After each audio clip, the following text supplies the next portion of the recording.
Telugu degree 4th semester నుంచి ఆధునిక కవిత్వం నుండి 3వ లెసనైన దేవరకొండ దుర్గం అనే పాఠ్యభాగాన్ని డాక్టర్ ముకురాల రామారెడ్డి గారు రచించారు.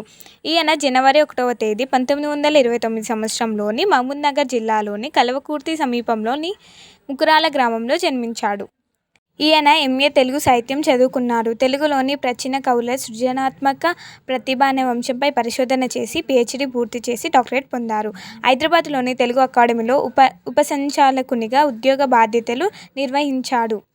ఈయన రచనలు దేవరకొండ దుర్గం, మేఘదంతం నవ్యకథలు, దుందుభి అనే సంచికకు సంపాదకునిగా పనిచేశారు. ఆకాశవాణి రేడియోలో తనదైన శైలిలో ఎన్నో ప్రసంగాలను చేశారు. ఆంధ్ర సరస్వత పరిషత్, తెలంగాణ రచనల సంఘం పక్షాన పలు సాహిత్య కార్యక్రమాలు నిర్వహిస్తూ ప్రముఖ పాత్ర పోషించాడు. డాక్టర్ ముకురాల రామారెడ్డి గారు 2003న ఫిబ్రవరి 24వ తేదీన మరణించారు. పాఠ్యభాగ సారాంశం: నల్గొండ జిల్లాలోని దేవరకొండలో వెలసిన గిరిదుర్గమే ఈ దేవరకొండ దుర్గం. ఈ దుర్గము 200 సంవత్సరాల పాటు వెలమ రాజులకు ప్రధాన స్థావరంగా ఉండేది. దేవరకొండ కోటను పరిపాలించే రాజులకు ఎల్లప్పుడూ యుద్ధంలో విజయం కలుగుతుంది. అందుకే ఈ కోటను చాలా ఎత్తుగా, విశాలమైన స్థలంలో ఏ వీరుడు నిర్మించాడో కానీ 3 గుట్టలు కలిసే ప్రాంతంలో కోట నిర్మాణం చేశారు. ఈ కోట నిర్మాణం కొరకు ఎందరో కూలీలు చాలా కష్టపడి కట్టారు. ఈ కోటను నిర్మించడానికి వేసవికాలం అనుకూలంగా ఉంటుంది. అందుకే ఈ కోట నిర్మాణం పూర్తి చేయడానికి ఎన్నో సంవత్సరాల కాలం పట్టింది. ఇక్కడ జన్మించిన వెలమ వీరులు తమ కత్తులకు పట్టిన తుప్పు పోవడం కోసం శత్రువులను పొలిమేర వరకు తరిమి వెంటబడి కొట్టేవారు. వెలమ వీరులు అప్పుడు ఈ దేవరకొండ కోటని పరిపాలించేవారు. అక్కడ ఎవరైనా శత్రువులు వచ్చి ఆ కోటను ఆక్రమించాలనుకుంటే వీళ్ళు ఒక యుద్ధాన్ని ఒక ఆటలాగా ఆడి వాళ్ళని తరిమి కొట్టేవారు.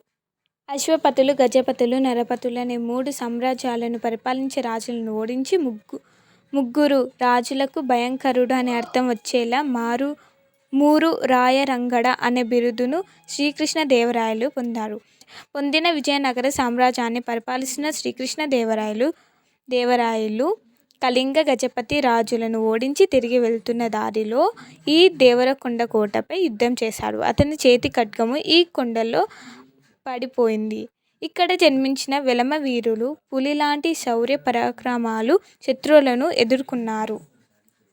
వీరి ఆస్థానంలో సింగమ వీరుడు అనే కవి ఉండేవాడు. వెలమ వీరుల యుద్ధాన్ని ఆటలా ఆడితే కవిరాజు అనే బిరుదు పొందిన సింగమ వీరుడు కవుల కవిత్వ పోరాటాలను తమ నోటితో ఆపేవాడు.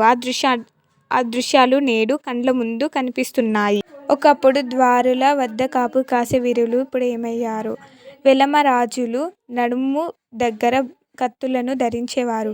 మీసం మెలేసి కొలువు దీరిన రచ్చబండలు, రాజనగరాలు ఇక్కడ ఉండేవి. ఆ రాజనగరాల ముందు నిలబడి రాజు వస్తున్నాడని హెచ్చరించే భటులు ఇప్పుడు ఎక్కడ ఉన్నారు? వెలమ వీరుల వంశకీర్తి వినిపించిన చోట ఒక రకమైన ధ్వని. అటు గోల్కొండ, ఇటువైపు కొండవీడు రాజులు, మరికొద్ది దూరంలో విజయనగర సామ్రాజ్యం. ఈ 3 రాజ్యాల రాజులను వెలమ రాజులు ముప్పు తిప్పలు పెట్టారు. కవి ఏమని వివరిస్తుండంటే, అప్పుడున్న దేవరకొండ కోట మొత్తం బీడు భూమి లెక్క మారిపోయింది. వెలమ వీరుల రాజ్య పరాక్రమం మొత్తము నశించిపోయింది. అప్పుడు రాజు వస్తుంటే ఇక్కడ భటులందరూ రాజు వస్తుందనే శబ్దం ఇప్పుడు వినిపించట్లేదు. రాజు వచ్చే ముందు పాడే పాటలు కానీ, చేసే శబ్దాలు కానీ ఇప్పుడు వినిపించడం లేదు. మొత్తము ఆ కోట మొత్తం మారిపోయింది. వెలమ వీరుల కీర్తి ప్రతిష్టలు ఇప్పుడు కనిపించట్లేదు. దసరా పండుగ ముందు రాజు వచ్చే ముందు కోలాటాలు కానీ, అక్కడున్న పండుగ సందడి కానీ ఇప్పుడు కనిపించడం లేదు. అప్పుడు వెలమ వీరులు పిల్లలు చేసే అల్లరి కానీ, వాళ్ళు ఆడుకునే ఆటలు కానీ ఇప్పుడు కనిపించట్లేదు. దేవరకొండ కోట పూర్వ వైభోగం మొత్తం నశించిపోయింది. ఎక్కడ చూసినా బీడు భూమి లెక్క మారిపోయింది. అప్పుడున్న సంపద, అప్పుడు రాజ్యాలు మొత్తం ఆనందంగా సంతోషంగా ఉంటుండే. ఇప్పుడు ఎటువైపు చూసినా మొత్తం బీడుగా, మొత్తం ఆనందం లేనట్టు కనిపిస్తుంది అని కవి వర్ణించాడు. మీకు కనుక నా వీడియో నచ్చినట్టయితే సబ్స్క్రైబ్ చేసుకోండి, లైక్ చేయండి అండ్ షేర్ చేయండి.